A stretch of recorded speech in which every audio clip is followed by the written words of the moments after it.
总统来接受到美国记者的专访，唔是坐伫总统府尔，嘛加入到台北城来介绍到台湾在地风情。这个总统带着记者到家己上介介意的一间小食摊，坐着来食这个米粉炒甲鱿鱼羹。也毋过，甲记者开讲的内容，也是一寡国际情势，譬如讲最近这个台海紧张的局势等等。总统嘛带记者到龙山寺来感受到庙寺正旺的香火，甲台湾人的热情。This is one of my favorite food. All right. Despite 总统出门带来台湾的 CNN 记者去网家食出名的小食，不过开讲的话题犹原无轻松。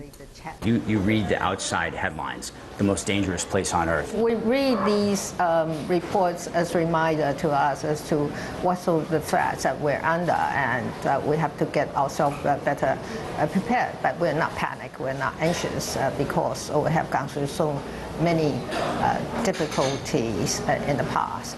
这是台湾的米粉炒，讲的是台海的紧张局势。总统承认讲，即马对台湾人来讲是上艰难的时刻，嘛强调台湾的未来必须由过去70年来拍拼建立民主的台湾人决定。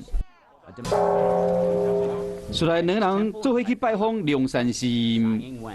Normally, when I go to the temple, there are hundreds of people there. What I would shake hands with each one of them. People are remarkably happy, at ease. You have to give them a sense that there's somebody there to take care of them. 当时和总统的随护甲民众包围条例，CNN的记者亲身感受到台湾人的热情。